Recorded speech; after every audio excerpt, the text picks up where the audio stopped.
Hi, this is Misha, and in this video we're going to look at the Spanish CETME Model L. Talk a little bit about its service history and this semi-auto build done by HMG down in Georgia. Now there's not a whole lot new I can tell you folks. I wish there was, but Forgotten Weapons and Military Arms channel have both done videos on these that were quite thorough, and there's a pretty short service life, so there's not a lot to get into, but I had this here and figured people would not mind seeing another one of these. So we'll get into it.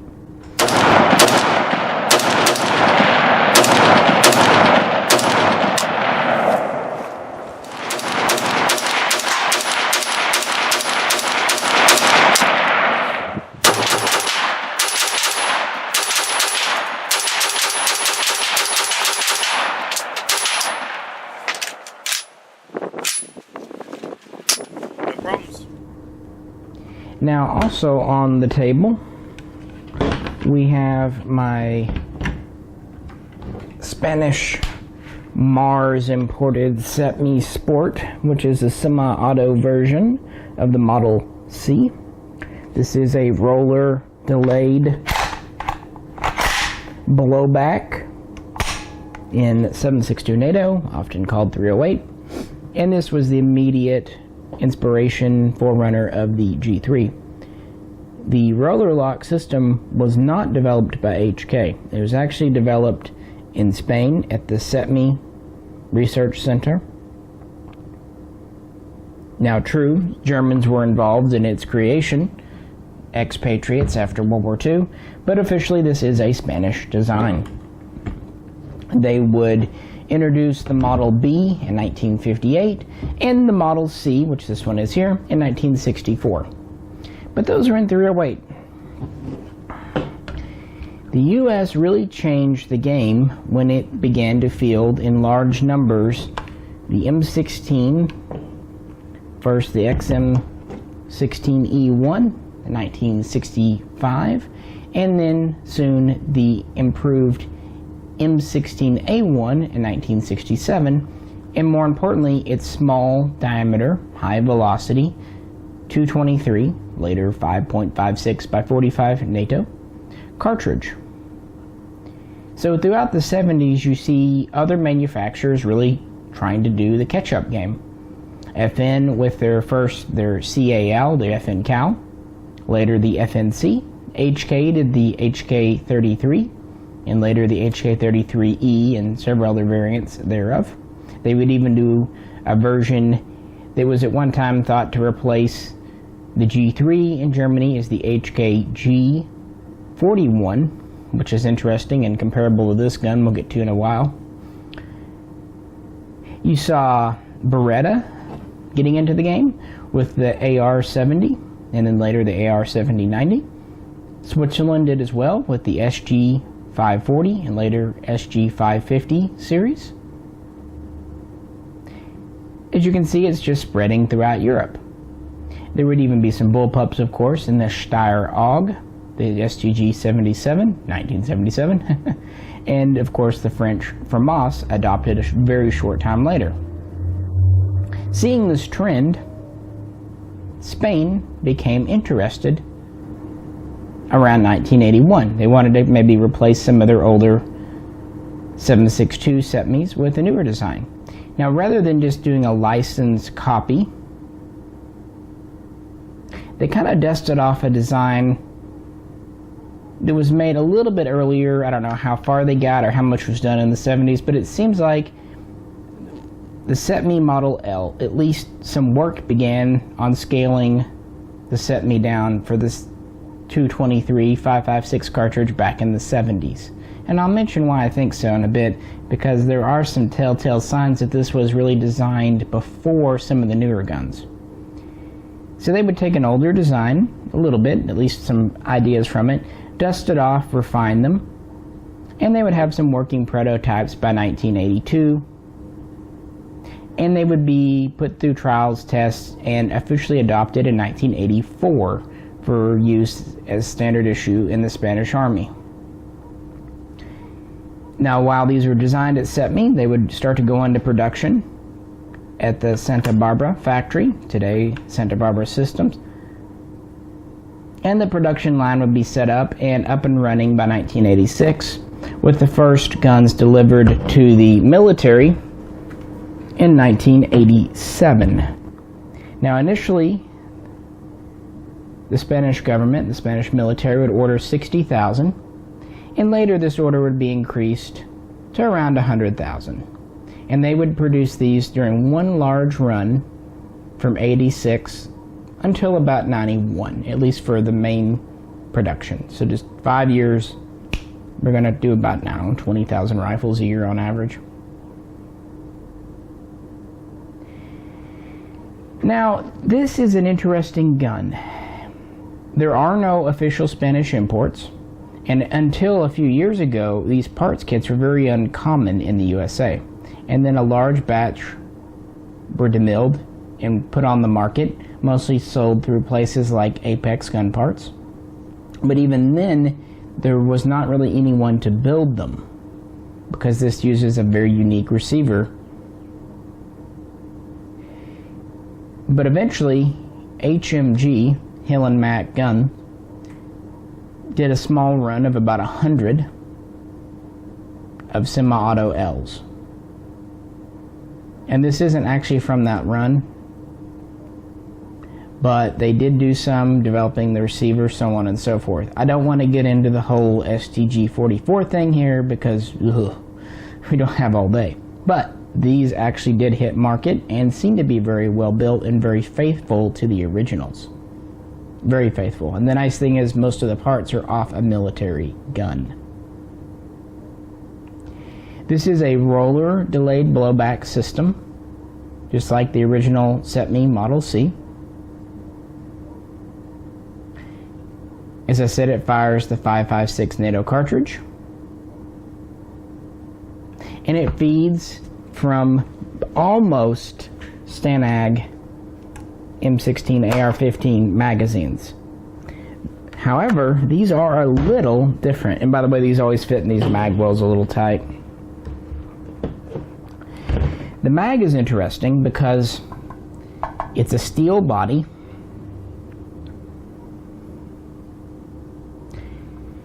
and it does not have a bolt hold open in the back.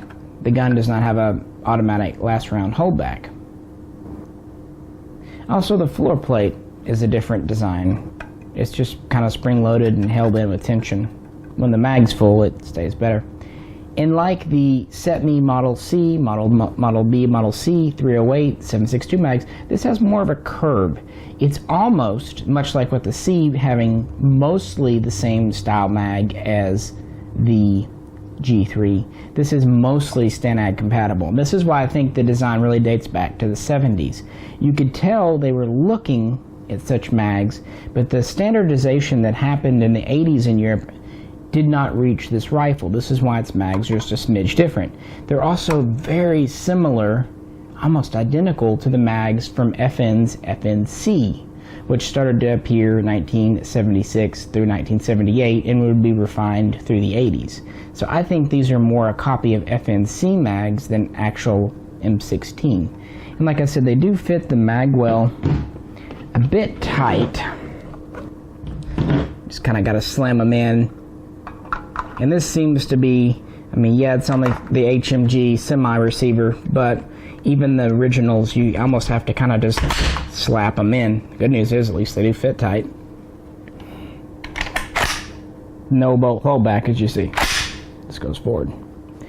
Now, the 30 round was standard. They come out quite easy, actually. They're sort of drop free. But they did also do a compact 12 round. It's been said these are mostly for parades and whatnot. Could also see them being used for special things, also grenade launching.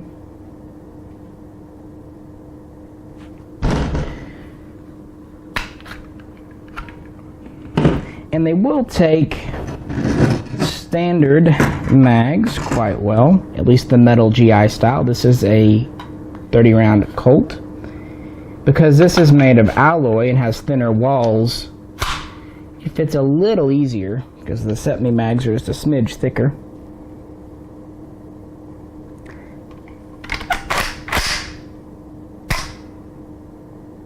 But it doesn't like more modern polymer mags. It really wants metal mags. So what do we have here feature-wise? Well, the original version had a barrel just a little bit under 16 inches. In metric, it's actually 400 millimeters, which translates to about 15.8, 15.9 inches. We have a flash hider. For the most part, the earlier ones were open 3-prong like this. Later they would go to kind of a birdcage style late in production. We have a quite thin profile barrel, typical grenade ring. This will take the same, sticker. No, goody grumps. Here it is. It takes the same bipod as the Model C. It clips onto the barrel. However, it does not take the same bayonet.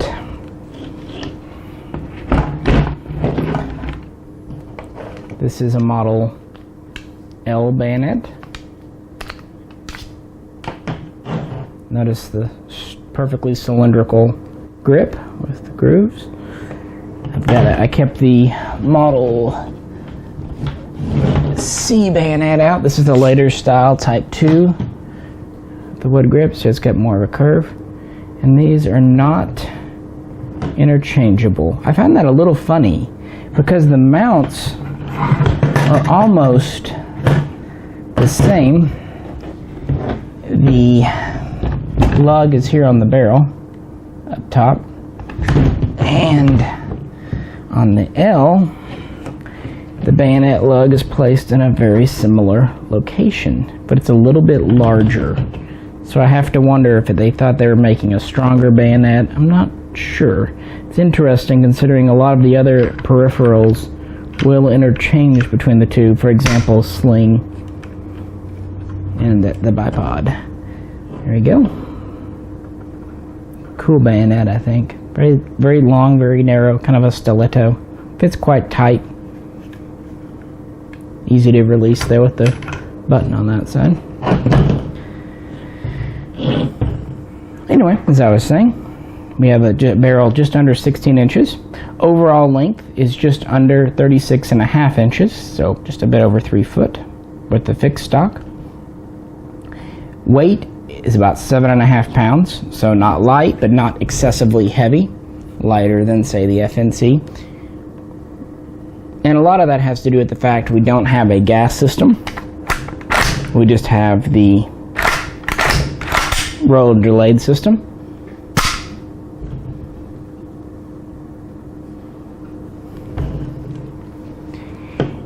This is the L version. They would also do the Model LC, which was a carbine version for paratroopers and other specialists. It would have a shorter barrel at about 12 3/4 of an inch. So just a little bit more than 3 inches shorter than this one. And of course it would have a collapsing buttstock rather than the fixed. So it could be made much smaller. Unfortunately, because of the receiver design, unlike with an HK pattern or a CETME where you can just swap out the fixed stock for a collapser, the LC and the L use different receivers, so you're pretty much committed to one or the other. There was also an LV version, which is a designated marksman, which was fitted with a 4-power optic. It would have a small rail back here. It's worth pointing out that even the standard L version does have a scope mount system in the back. Hole here, and the bar up here. but these were not used really. So the LV would have a rail and sometimes be fitted with an optic for DMR, longer range use. So let's look at a few details of this. Now this is a roller delayed gun, so it definitely has, especially internally, a lot of similarities with its parent rifle, and also because of that the HK-33, which is their version of a roller lock gun in this caliber. But this is a pretty radically different gun. As I said, the barrel's pretty short. We have this 3-prong on this flash hider, the lug here for the grenade and the bipod. The bayonet lug is physically part of the sight base. Now this doesn't use an HK style triple frame. I'm going to point this at you. It's more of a traditional squared off base. It has an open top here. And it feels to be cast or roughly machined. I'm sure this was less expensive and time consuming to make than a triple frame. It's also worth pointing out they would have two different sizes of front sight post. They would have a thin one, which was good for more precise shots, but also could be bent easier because of the open sight top. And they had a thick one like this, which was much more robust, but at the same time gave less precise shots. So it's kind of a trade-off. Here we have a squared off cocking tube, which leads into a squared off receiver. Now because of this square, we can't rotate, so we don't have the HK hold open, manual hold open. There's no way to hold it back. This leads to this control back here though, which is a spring-loaded manual hold open for the bolt and release. This whole receiver is very square. Part of the mag wheel being square is of course the mags it takes, NATO mags. We don't have a paddle mag release. Instead we have just a standard button, kind of like you'd find on most HKs, which is pretty stiff.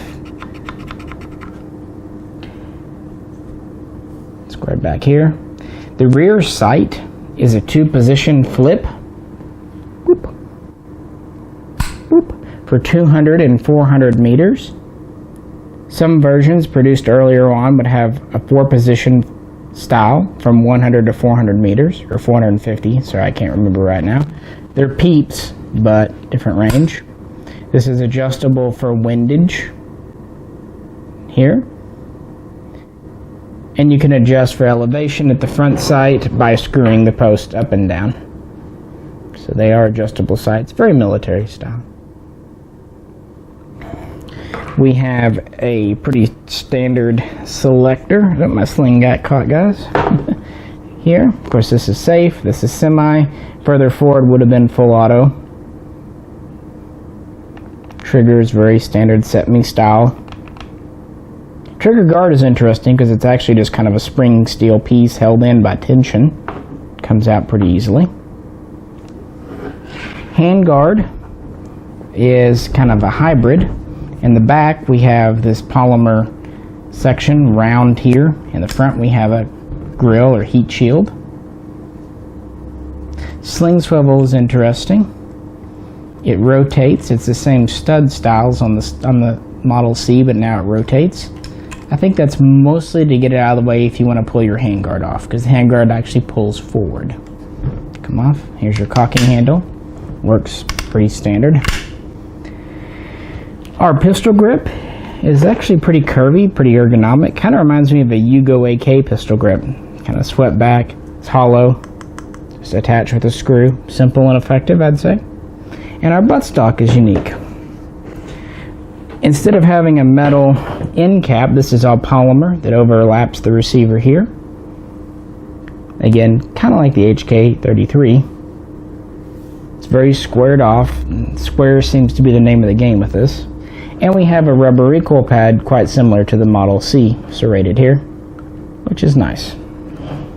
Not that you really need it, but it's nice because it actually sticks it to your shoulder. So we have push pins, like on most HK pattern, come out. We have the traditional storage holes in the stock for them. Doot. Doot. Then the stock just pulls off. They fit tight, but there you go. There's our polymer stock. This is our recoil assembly. It's a very large but captive spring. This nut end goes into the stock. This cup end engages with the bolt group.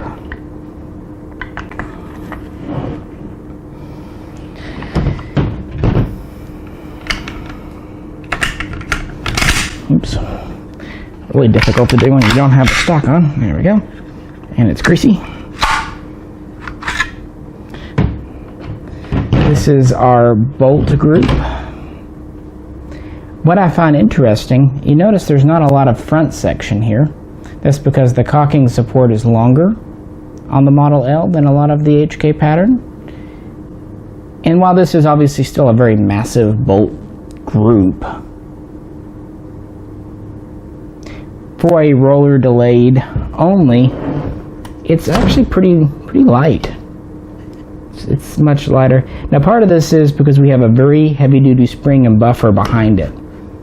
And part of it is because we're shooting 5.56 of course and not 308 7.62 NATO. The part that I found most interesting was the trigger group down here. How it's not just your traditional style. This piece is actually an alloy to save on weight. This trigger guard just hooks up front. You can just pry it down and off if you need to. Pistol grips here. It's quite interesting that this is all the receiver, including this front flange. You can really see how squared off everything is. And of course this is a US made receiver for semi-auto, but they did a good job of replicating the original style. There's not much left in it. We could take the handguard off, but no real reason. There's nothing under it but barrel. It just is held in by a push pin up here. It's kind of got a spring clip, and it's got a heat shield under here. You just slide it forward and off. You can take your caulking piece out if you need to, but there's really no need. So that's basic field strip. Kind of an interesting gun. I do like that HMG went to the trouble of finishing it in a green, just like the military. I think that's a nice little touch. And it's very interesting that HMG did these guns because while the kits weren't available, then they became available. It's a pretty sleeper gun. I first read about the CETME Model L eons ago when researching the C's and all that in the early 2000s, because I was just interested to see what Spain got up to after. But they weren't really a well-known thing. And even when the kits came in, Spanish guns aren't exactly known for high collector status. In military service, these weren't just super well received. Like I said, they went into production in '86 and were already out by '91. Spain was only making them for their own use. They weren't an export gun. And their reliability in the field was called into question multiple times. So they mostly were saying the mags weren't great, and I can see that. Steel, you would think would be more durable, but it dents much easier. These were kind of thick. They were a little non-standard. This floor plate. So a lot of the reliability issues were traced to mags. That's why a lot of times when soldiers could, they would pick up American or other NATO member standard mags. Also, they were lighter. To do this, guys, I've found it's easiest because you got to line this cup up with your bolt. Make sure it seats on there properly. You just slide your stock in. There we go. Probably wasn't quite lined up perfectly. I still like that cup though. It guides it and it really makes recoil soft, and it also means your bolt is never directly impacting your stock or any of the rear part of the receiver.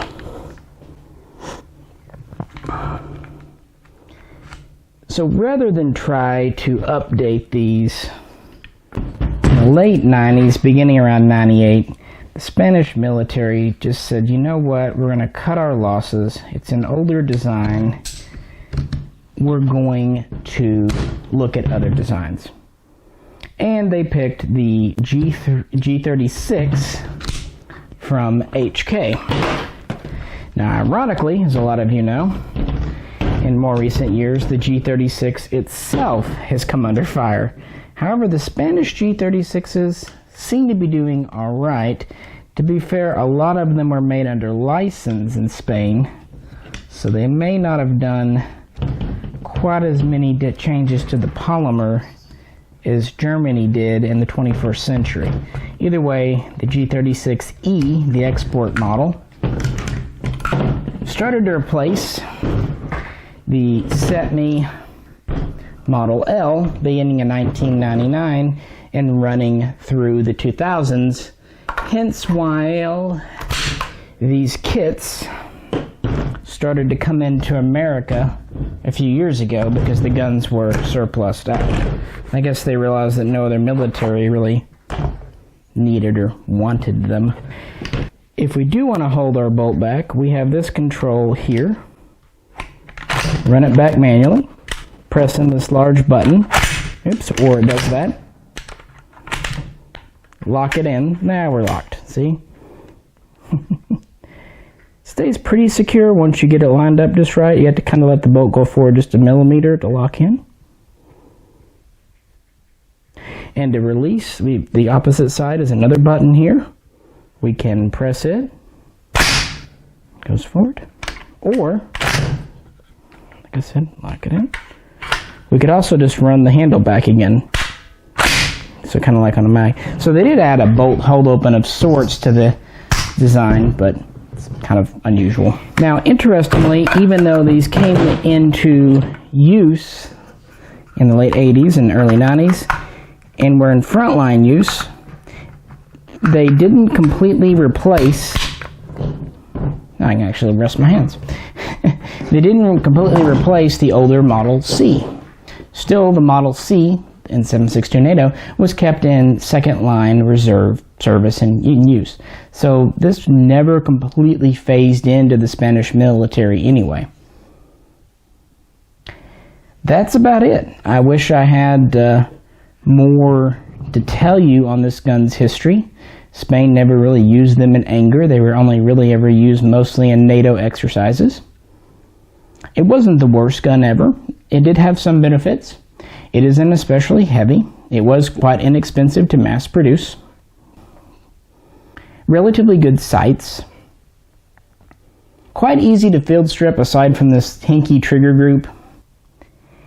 But they were very much an artifact, honestly I would say more of the 70s. Even though they were trialed out and adopted and produced in the 80s, they really remind me of a 70s gun. They're kind of in keeping with that FNC AR-70 type situation.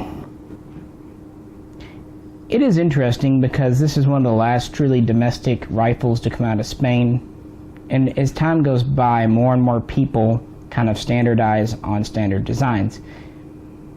This is kind of the last in a history. Should be quite an interesting rifle to hang on to over the years, because there aren't many of these semi-autos built from the parts kits. Speaking to the HMG, as I said originally, they did about 100. I didn't grab one of those, but I did have a couple of parts kits that Apex had sent me several years back when they came in. They sent them to me and thought maybe someone like Vector might be interested in building these up.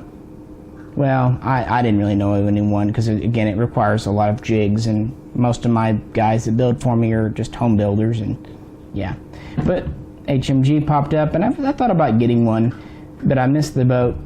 I was speaking with Tim at Military Arms Channel about a year ago, and I happened to mention that I had a few of the L kits left because he was saying that the fixed stock kits were drying up. At that time, you could still get the LC kits. And he offered very generously to take my kits and send them to HMG and have them built for me. So we did that last summer.